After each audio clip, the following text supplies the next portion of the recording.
শুভ সকাল আমার প্রিয় পরিবার, তোমরা সবাই কেমন আছো? আশা করছি তোমরা যে যেখানে আছো খুব ভালো আছো, সুস্থ আছো। তো আজকে আবারও হাজির হয়ে গেছি তোমাদের সামনে নতুন আরেকটা ভিডিও নিয়ে। তো তোমরা প্লিজ স্কিপ না করে পুরো ভিডিওটা দেখতে থাকো। আশা করছি তোমাদের কাছে ভীষণ ভালো লাগবে। আর যারা নতুন বন্ধু আছো, আজকে আমার নতুন ভিডিও দেখছো, পুরো ভিডিওটা দেখতে থাকো। যদি তোমাদের কাছে আমার ভিডিও ভালো লাগে তাহলে সাবস্ক্রাইব করে পাশে থাকা বেল আইকনটি ক্লিক করে দেবে, তাহলে দেখবে পরবর্তী কোনো ভিডিও দিলে তোমাদের কাছে নোটিফিকেশান চলে যাবে। আর যারা পুরনো বন্ধু আছো তাদেরকে জানাই অসংখ্য অসংখ্য ধন্যবাদ, কারণ তোমরা পাশে আছো বলেই আমি অনেক দূর এগিয়ে আসতে পেরেছি। তো তোমরা এভাবেই পাশে থাকবে, এভাবেই সাথে থাকবে। তো যাই হোক, আজকের ভিডিওটা তাহলে শুরু করা যাক। তো দেখতে পাচ্ছ আমি একটা ফার্নিচারের দোকানে এসেছি। আগের ভিডিওতে আমি তোমাদেরকে বলেছিলাম যে আমি ফার্নিচারের দোকানে এসেছি। তো কেন এসেছি, কি নেব, সব কিছু তোমাদের সামনে তুলে ধরবো। তোমরা ভিডিওটা সম্পূর্ণ দেখতে থাকো। তো আগের দিন যখন আমরা এসেছিলাম, সন্ধেবেলা এসেছিলাম, তখন দোকানটা খোলা দিয়ে একজন লোকও ছিল না। তো আমি আর আমার বর অনেকক্ষণ দাঁড়িয়ে অপেক্ষা করেছিলাম যদি কেউ আসে, কিন্তু দেখলাম যে কেউই আসেনি। এরপর একটা নাম্বার পেয়ে নাম্বারে যোগাযোগ করার পর ওনারা বলেছিলেন যে ওনারা আজকে আসবে না, সন্ধেবেলাটার সময় কথা বলছি। তো সে কারণে আমরা চলে এসেছি। তারপর দেখো আজকে সকালবেলা গিয়ে এখন আজকে সকালবেলা আসলাম আমি আর আমার বর। এসে এবার ওরা সবাই ছিল। তারপর একটা একটা করে জিনিস আমরা দেখছি। এই যে দেখো সোফা কাম্বেরটা খুবই সুন্দর। তো এইটা হচ্ছে ওদের স্টোর রুম, যেখানে সব জিনিস বানিয়ে বানিয়ে সাজিয়ে রাখা হয়েছে। তো যাই হোক, আমাকে দেখিয়েছে, সেই কারণে তোমাদেরকেও একটুখানি দেখাচ্ছি। তো সোফা কাম্বেরটা আমার খুবই পছন্দ হয়েছে, যদিও এটা সিঙ্গেল। তো ডাবলটা দেখার ইচ্ছে ছিল, কিন্তু ডাবলটা নেই, সিঙ্গেলটা আছে, সেজন্য সিঙ্গেলটা দেখলাম। আর এখানে দেখো ডাইনিং টেবিলগুলোও খুবই সুন্দর, খুবই সুন্দর। প্রত্যেকটা জিনিস এত সুন্দর লাগছে, কি বলবো। তো যাই হোক, অনেক ঘোরাঘুরি করলাম, প্রতিটা জিনিস দেখলাম, তোমাদের সাথেও একটুখানি শেয়ার করলাম। তোমাদের কাছে কেমন লেগেছে জিনিসগুলো অবশ্যই কমেন্টে জানাবে। তো যাই হোক, আমার ঘর থেকে কিন্তু এটা অনেকটা দূর, কারণ এখানে আসলে আমি জানি আমার মনের মতো জিনিসটা পাবো, সেই কারণে এই দোকানে আসা।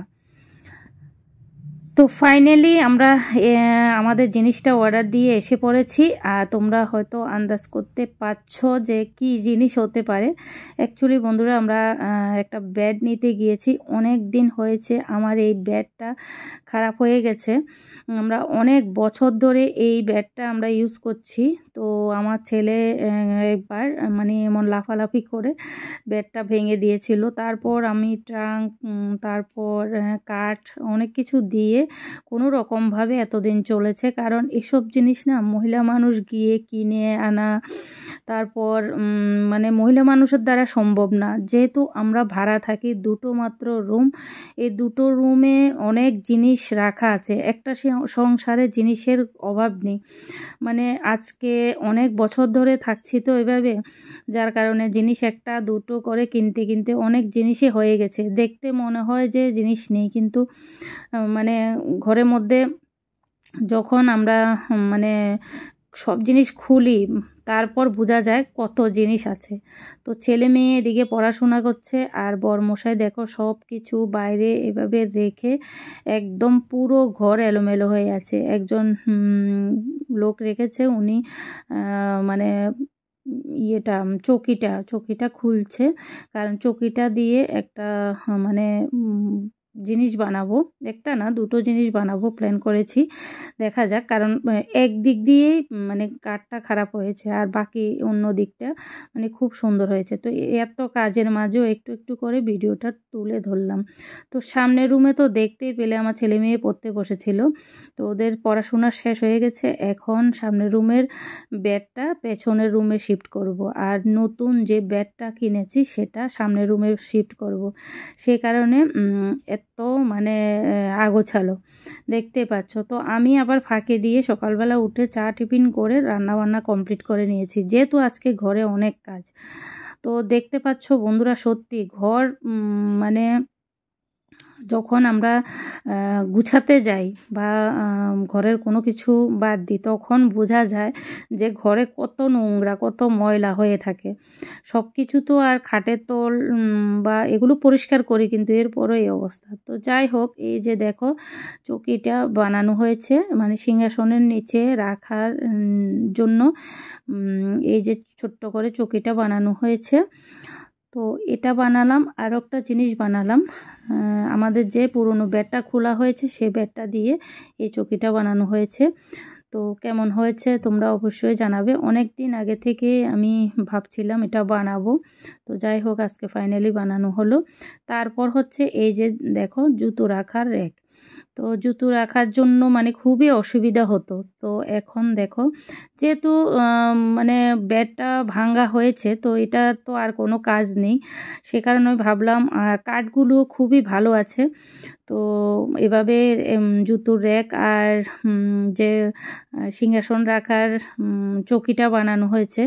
তো এই দুটো জিনিস আমার খুবই প্রয়োজন ছিল, তো সে কারণে বানিয়ে নিলাম। এই যে দেখো খুব সুন্দর করে রাখা হয়েছে। তো এবার দেখো ফাইনালি আমার খাটটা মানে বেডটা এসে পড়েছে।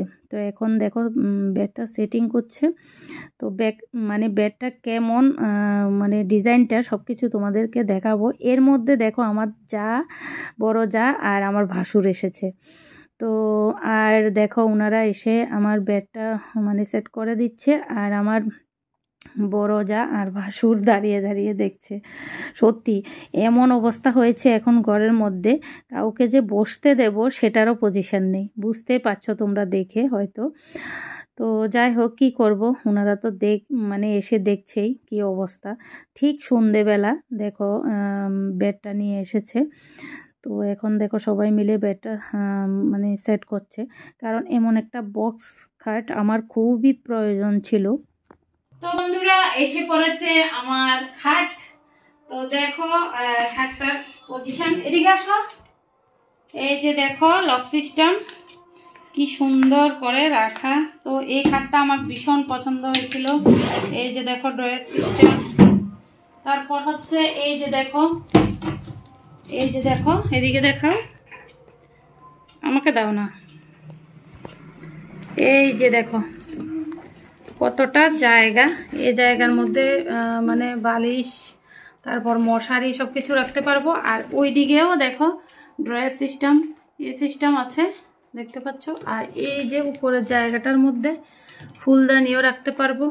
তো এটা বন্ধ করো। আমার মেয়ে অলরেডি দেখো রেখে দিয়েছে পাউচ। আর এই যে দেখো দেখতে পাচ্ছ। তো সাথে ম্যাট্রেসটাও নিয়ে নিলাম। কেমন হয়েছে আমার খাটের ডিজাইনটা অবশ্যই কমেন্টে জানাবে। আর দেখো সারা ঘর এখনো মানে আগোছালো। আর কয়টা বাজে দেখো, দেখতে পাচ্ছ কয়টা বাজে। কারণ আজকে সারাদিন এত পরিশ্রম হয়েছে কি বলবো, এখনো অবধি গুছাইনি, এই মাত্র এসে দিয়ে গেছে। তো তোমাদের কাছে কেমন লেগেছে অবশ্যই কমেন্টে জানাবে। আর ঘর নাড়াচাড়া করলেই বোঝা যায় কত জিনিস ঘরের মধ্যে। তো এই ভিডিওটা হচ্ছে এর পরের দিনের ভিডিও। তো দেখো একটা রুমে তো আমি বেডটা রেখে কোনো রকমভাবে সেট করে নিয়েছি। একদিনে সব কিছু করা সম্ভব হয় না, সেই জন্য দেখো এর পরের দিনও আমি রান্নাবান্না কমপ্লিট করে এখন আমি আবার ঘরটা গুছিয়ে নিচ্ছি।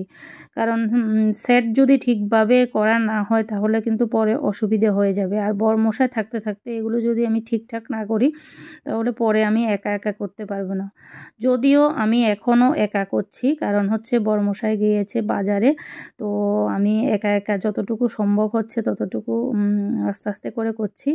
আর যেহেতু এখন বক্স খাট এসে গেছে, বক্স খাটের ভেতরে অনেক জিনিস রাখতে পারবো, সেই কারণেই দেখো পুরো ঘর আবার উল্টো পাল্টো করে ফেলেছি। তো যাই হোক, আমার বেডটা কেমন লেগেছে অবশ্যই কমেন্টে জানাবে। আর যদি ভিডিওটা ভালো লাগে লাইক কমেন্ট শেয়ার করে দেবে। তো আজকের জন্য এতটুকু, টাটা বন্ধুরা, বাই বাই, ভালো থাকবে সবাই, সুস্থ থাকবে।